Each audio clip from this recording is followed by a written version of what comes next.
कल दिल्ली में 20,718 20,718 positive cases आए। पॉजिटिविटी 30% थी और 30 डेथ थी। हमारे जो बेड ऑक्यूपाइड हैं वो 2600 बेड ऑक्यूपाइड हैं और लगभग 13,000 बेड अभी भी दिल्ली के अस्पतालों में खाली हैं। परसों के मुकाबले में कल केसेस काफ़ी कम है। पिछले 2 दिन से पहले एक बार 28,000 आए थे, फिर उसके बाद 24, फिर उसके बाद 20, तो लगातार तीसरा दिन था कि जिस दिन केसेस कम हो रहे थे। और आज का जो डाटा हम कंपाइल कर रहे हैं, जो शाम तक रिलीज़ किया जाएगा, उसमें लग रहा है 17,000 के केस लगभग आने चाहिए। ओके सर, टेस्टिंग भी जो है, जो टेस्टिंग की जो संख्या है वो भी लगातार बराबर बनी हुई है या टेस्टिंग कल जो टेस्टिंग हुई है 67,000 टेस्ट हुए हैं। पर मैं आपको एक चीज़ क्लियर कर देता हूँ, टेस्ट कम होने से कभी भी नंबर कम नहीं आते। जितने भी जिसको भी हल्का सा भी सिम्टम है, हल्की सी भी दिक्कत है या कोई भी हाई रिस्क कॉन्टैक्ट है, सब टेस्ट कराते हैं। और ये ऐसा देखने में भी आया कि डिस्ट्रिक्ट के अंदर जहाँ पर थोड़े टेस्ट कम हुए थे तो पॉजिटिविटी डबल हो गई। नंबर ऑफ़ केसेस कभी छूटते नहीं हैं। और जो ICMR की गाइडलाइन है, जितने टेस्ट उन्होंने रिकमेंड किए हैं पॉपुलेशन के हिसाब से, उससे अभी भी हमारे 3 गुने टेस्ट हो रहे हैं। तो उससे हम 3 गुना टेस्ट कर रहे हैं। टेस्ट का ऐसा इशू नहीं है, कोई भी किसी को भी मना नहीं किया जाता है जो भी टेस्ट कराना चाहिए। वैसे थोड़ा सा फ़र्क ये हो सकता है कि जैसे कि कर्फ्यू लगा, वीकेंड कर्फ्यू है, तो वीकेंड कर्फ्यू से कुछ कम आते हैं लोग। वैसे ये आपने कहा कि आज 15,000 मामले आ सकते हैं, 17 के करीब 17,000 मामले आ सकते हैं।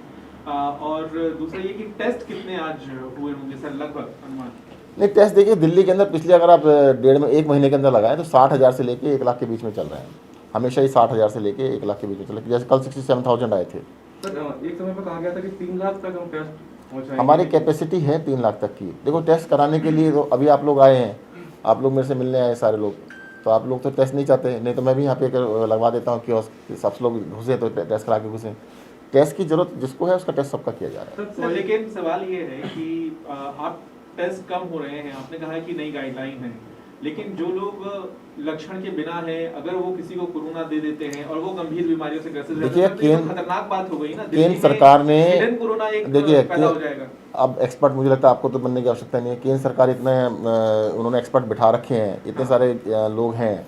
ICMR ने बहुत सोच समझ कर ये गाइडलाइंस चेंज की हैं, तो मुझे लगता है ठीक किया उन्होंने। उसमें सर आपको लगता है कि ICMR का ये जो नियम है इसमें बदलाव होना चाहिए, टेस्ट तो होने चाहिए? नहीं, मेरा ये कहना है कि ICMR का जो गाइडलाइंस है बिल्कुल ठीक है। दूसरा, जहाँ तक है दिल्ली की आबादी 2 करोड़ है, मैं अगर आपके फार्मूले पे चलूँ तो आप तो कहेंगे 2 करोड़ के रोज़ टेस्ट होने चाहिए। 2 करोड़ पॉसिबल नहीं, जो भी बीमार है सबका टेस्ट हो रहा है। सर एक चीज़ और, क्या आप कह रहे हैं 17,000 केस आएंगे, क्या पॉजिटिविटी भी कम हो जाएगी आज? पॉजिटिविटी धीरे धीरे, देखो क्या होता है कि नंबर ऑफ जब केसेज है ना, इंपॉर्टेंट केसेज हैं, पॉजिटिविटी डेफिनेटली जब हमारे अस्पतालों में एडमिशन स्टैग्नेंट कर गए हैं तो पॉजिटिविटी डेफिनेटली धीरे धीरे कम आएगी। सर 12 जनवरी को 1 लाख से ज़्यादा टेस्ट हुए थे, तब आपके 27,000 केस आए थे। अब सिर्फ 60-65,000 केस हो रहे हैं, तब भी 20,000-25,000 केस आपके आ रहे हैं। तो क्या ये मान लिया जाए कि अगर केसेस की संख्या, टेस्ट की संख्या 1.5 लाख 2 लाख कर देंगे तो ये केस 40,000 के आसपास पहुंच जाएंगे? बिल्कुल नहीं, बिल्कुल नहीं। अगर आप इस तरह से करेंगे ना तो फिर तो कहेंगे अगर टेस्ट हम 2 करोड़ के कर लें तो दिल्ली में 60 लाख पॉजिटिव निकलेंगे। ऐसा नहीं होता है।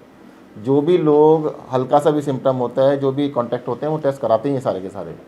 जितने भी ज़्यादा टेस्टिंग बढ़ाई, देखो जैसे टेस्टिंग है कर्फ्यू के टाइम पर तो लोग मिलते नहीं सड़कों पे, बहुत सारे लोग नहीं मिलते हैं, तो उनको कैसे टेस्ट कर सकते हैं? सर आप मानने कि वीकेंड कर्फ्यू का असर हुआ है और इस वजह से कोरोना कंट्रोल हुआ है?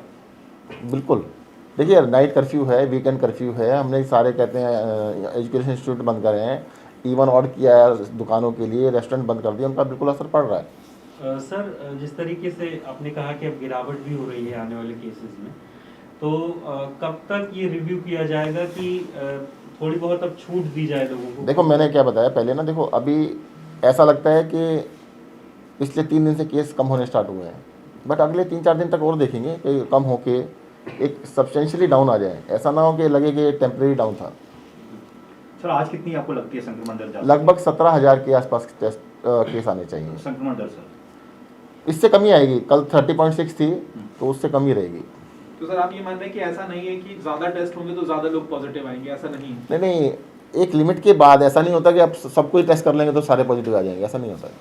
सर साथ ही दिल्ली में क्या स्ट्रेटेजी अभी किस तरह की, अस्पतालों में जिस तरह से एडमिशन हो रहे हैं क्या वहाँ पर अभी भी ये नजर आ रहा है कि गंभीर मरीज जो हैं उनकी मौत ज़्यादा हो रही है या फिर उन पर ज़्यादा अटैक देखिए जो भी डेथ हो रही हैं सारे के सारे किसी दूसरी बीमारियों से गंभीर रूप से पीड़ित हैं, जैसे कि कैंसर के पेशेंट्स हैं, क्रॉनिक किडनी डिजीज़ के पेशेंट हैं, बहुत सारे लोगों को लंग डिजीज़ होते हैं, COPD कहते हैं, क्रॉनिक लंग डिजीज़। तो दिल्ली में ठंड भी बहुत है, क्रॉनिक लंग डिजीज़ के समय पर जो ये दिसंबर एंड और जनवरी में 1 महीने तक बहुत ज़्यादा, वैसे भी हमेशा से हिस्टोरिकली भी ठंड के टाइम पर जो COPD के मरीज़ होते हैं उनकी डेथ बहुत ज़्यादा होती है।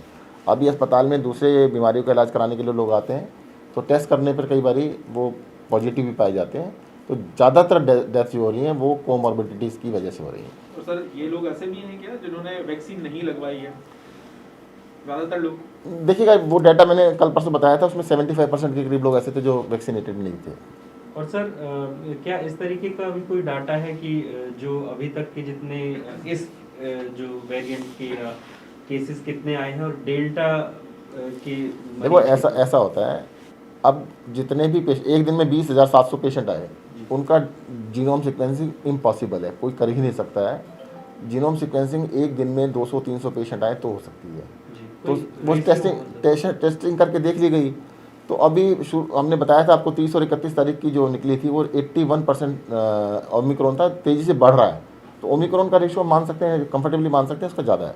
सर आज 1 साल हो गया पूरा वैक्सीनेशन ड्राइव को शुरू हुए, क्या कहेंगे किस तरह से ये चला? और देखिए वैक्सीनेशन पूरे देश में भी और दिल्ली में भी बहुत ही बेहतरीन तरीके से चला है, और दिल्ली के अंदर 100% लोगों को फर्स्ट डोज लग चुकी है और 80% एलिजिबल लोगों को सेकंड डोज लग चुकी है। और जो सेकंड डोज लगनी है उसमें क्योंकि 1 महीने का और 3 महीने का गैप होता है, तो जैसे ही लोगों का पूरा हो रहा है वो तुरंत लगवा रहे हैं। मैं फिर से अपील करूंगा आपके माध्यम से भी, जिनका भी सेकंड डोज ड्यू होती है वो तुरंत जाके लगवा लें। सर ऐसी क्या जानकारी भी सामने है कि दिल्ली में सेकंड डोज लगवाने लोग नहीं पहुंच रहे हैं, काफी गैप आ गया, उनको जागरूक करना पड़ रहा है, कॉल करना पड़ रहा है, ऐसा कुछ? अब काफ़ी संख्या में लोग आ रहे हैं। देखो बचे ही कितने, 80% हो चुका है, और गैप जो 3 महीने वाला गैप है, गैप की वेट कर रहे हैं लोग। और सर अब बूस्टर को लेकर के भी क्या ज़्यादा जोर दिया जाएगा सरकार की तरफ से कि बूस्टर की तरफ भी जाएं लोग? और देखिए बूस्टर डोज जो है ना, जो प्रिकॉशन डोज कहा जा रहा है जी। वो 60 एंड अबव प्लस हेल्थलाइन वर्कर्स के लिए अभी लागू किया गया है, और उसमें काफ़ी बड़ी संख्या में लोग लगवा रहे हैं। Thank you.